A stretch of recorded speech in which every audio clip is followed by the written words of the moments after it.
Welcome back to the bench. We're still playing with the push-pull 6P1 stereo amp. There is the schematic with the highlights of left and right channel in green and yellow of what I've got mounted so far. But I thought I'd stop for a minute and say, maybe tell you a little bit more about what we're working on. So it's interesting that these 6P1s, I looked them up, they are a Soviet audio amp tube from I guess the 70s in Russia, where they used them in TVs and radios for output tubes. And interesting thing is they got replaced later on by a tube that I think I have somewhere in a box. They're called a 6P14P. And apparently those are a little more high performance than these. And then we have a 6F2 triode. Half of this pentode triode these are called a cathodyne phase splitter. I think they have a gain of 1 and they deliver 1 phase from the cathode and 1 from the plate. And I think we saved money because we're direct coupled to the plate of the preamp tube. So there's no coupling cap, which is good for bass response, but is maybe not quite as stable because this bias is relying on the current going through this tube, because the only thing biasing that is this voltage. I don't think they list. We get 88 volts here for the bias voltage on the triode side and 172 on the plate. And what else do we have? I found in the schematic there's a capacitor missing here between this 2K and the input line that goes off to the volume control. So I drew that in, but it is on the board, so that's good. So I think we're in pretty good shape just to keep building.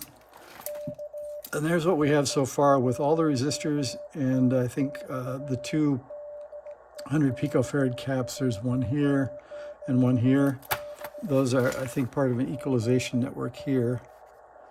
And this is our global or our negative feedback coming around this 10K that comes back down here. So I think we're ready to get out the vise soon and do some soldering.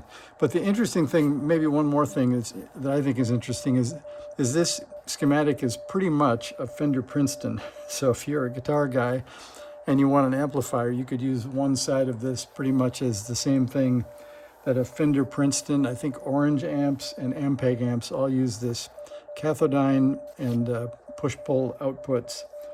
So if you're a guitar guy, you can play with this also when you're done, and you'll have 2 channels. Let's see what else is there that's interesting. Maybe that we have solid state rectification, so that's another probably improvement for bass response. And big capacitors, so this, again, probably a pretty solid B+ voltage for transients. So let's see, let's move the schematic out of the way, and we'll keep this, because the reason we have to solder is I can't put any more components on there because the forest is getting pretty thick, you can see. So we need to clean up that forest of leads. So I'll grab the vise and we'll start. I got a pretty funny comment too. Somebody said they were surprised to see there was actually some editing in my videos. So it is true, I don't usually edit much, but some of these were even too boring for me. So I edited them down and made them a bit shorter because it was a little tedious for me even to watch it enough to upload it. That wasn't good. Now I can't get to the clamp. I think this ought to work. And there's some CW in the background. If you want extra credit, you can report on that. Let's see, I didn't leave much place to clamp. So we'll work around this edge until we get a few more leads soldered on. And let's see, I better move you over a little bit so you can watch the action. This will start up here maybe. And I didn't do anything special today. I did wet the I did wet the soldering iron. That's sometimes I don't. I mean the sponge in the solder station. Sometimes I don't even do that. But today we did. So the tip looks pretty good, and we're using let's see, what are we using? We're using Kester solder. That is, I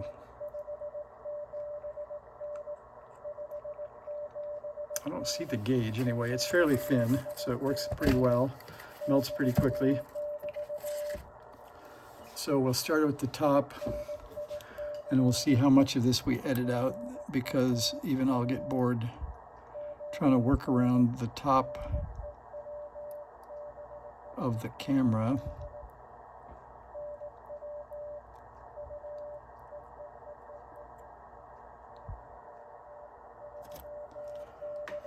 I think that was a success. Now the question is, how many do I solder before I start cutting, I guess. So we'll do a few, see if we can reduce the number of things sticking up on the board somewhat.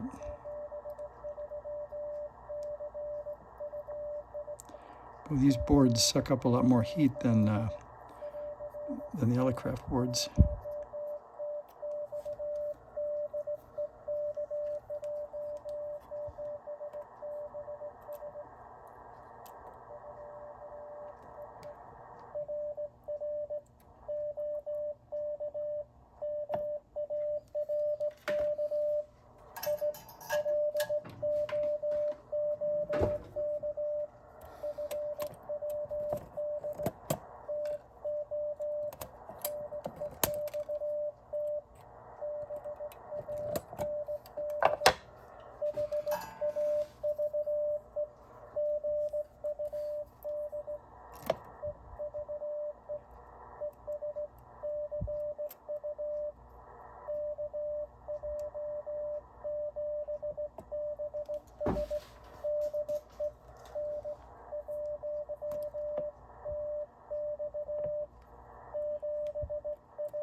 I had to be paying more attention to the CW than my soldering. I forgot to look about where the solder was going.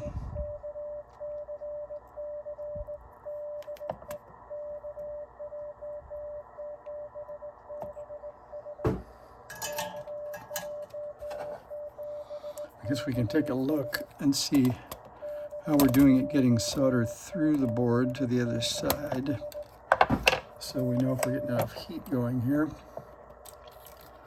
So there's what we got. I'd say they look pretty good. Yeah, those came out pretty shiny and good. All right, so we'll just keep going on that path then, I guess.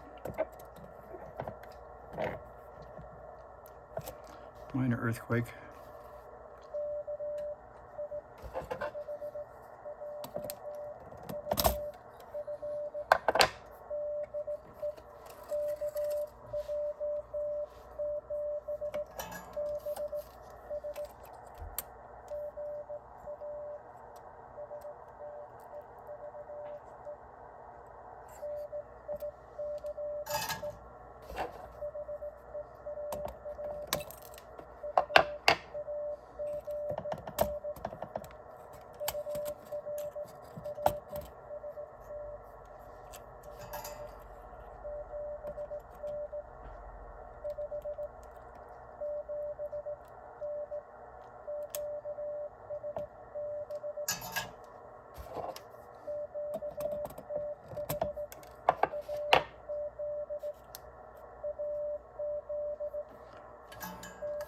Somebody in Arizona.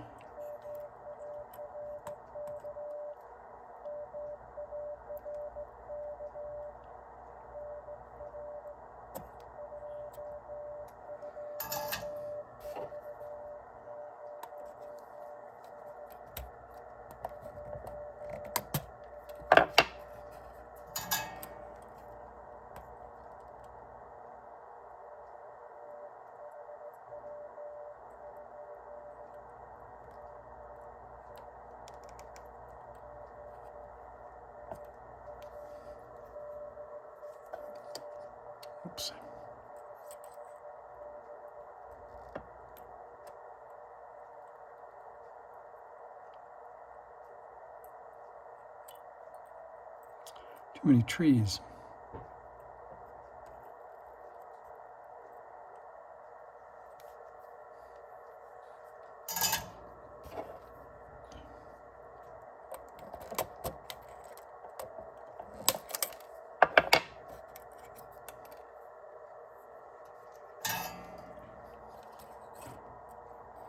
So now it's starting to look like buying the completed unit wouldn't be that bad of an idea.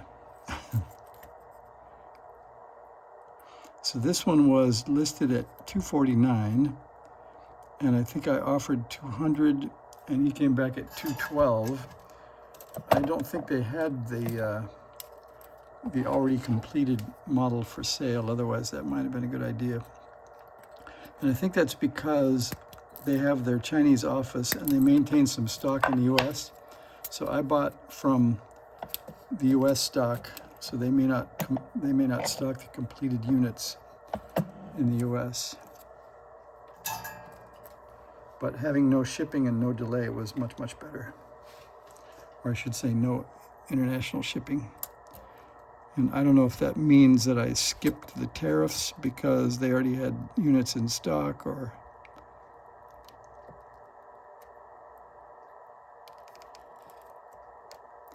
time to tin the tip.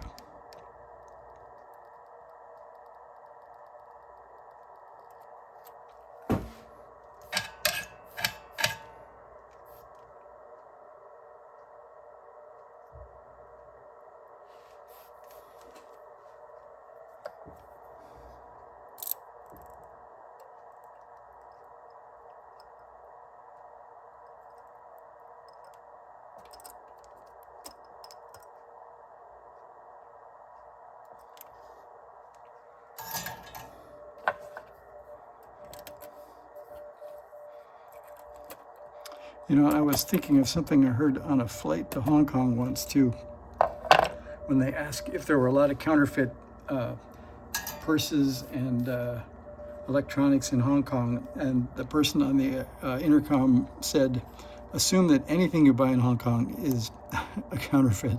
So I was looking in this kit. I think the same general rules apply, because the capacitors I don't think are really German, but they're marked as if they are German. So we have maybe artificial German coupling caps. We'll get those installed, and they might be worthy of a test before we go too far with them.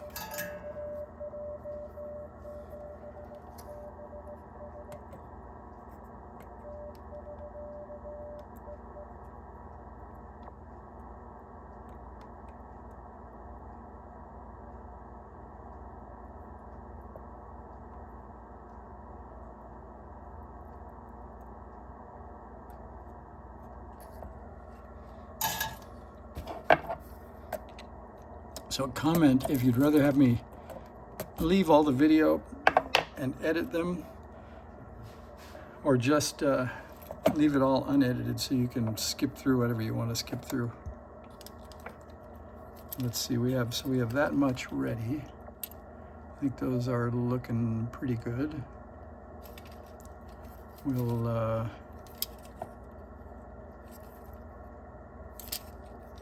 I think I'm going to heat this one again. I didn't see much come through on that one.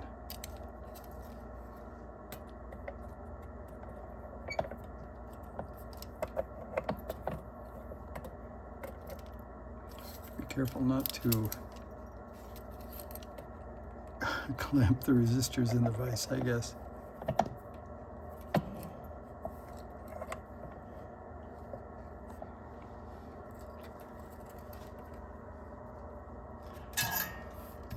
This is the part where you wish it would just go faster so you can be done.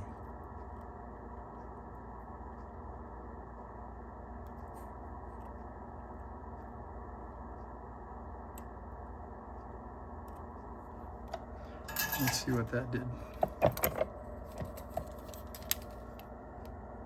Yeah, I think I can live with that. Although it still didn't come through that well. Let me try it once more.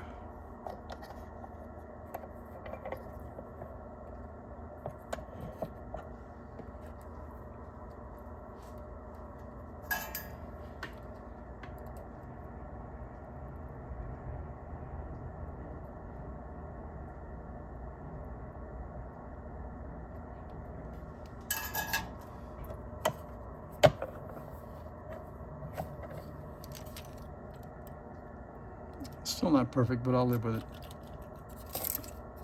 All right, time for that big line of things going by there.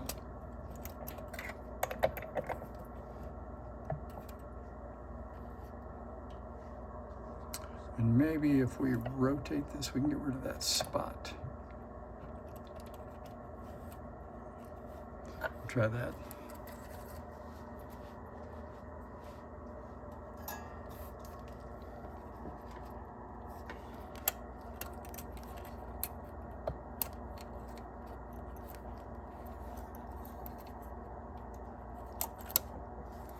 Those are a little hard to deal with.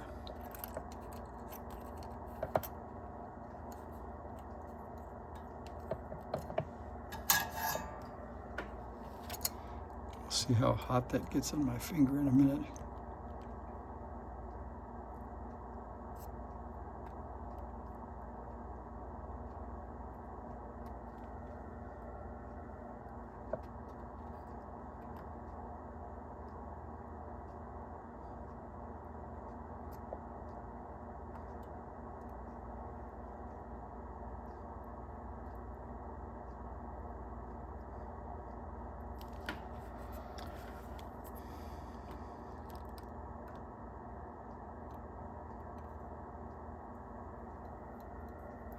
So this is a time when having the big 60-watt iron isn't a crime, because it's quite a lot of metal and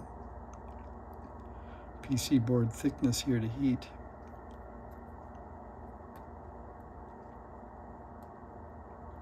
I think we're dealing with 2-watt resistors and some bigger.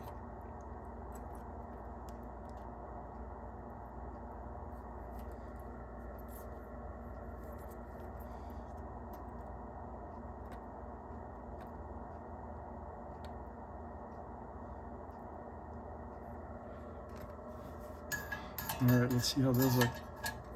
I better grab some power here too. The camera is running out.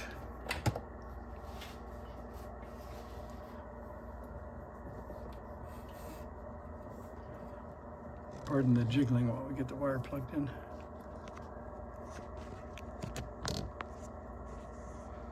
Okay, let's cut a few of those off.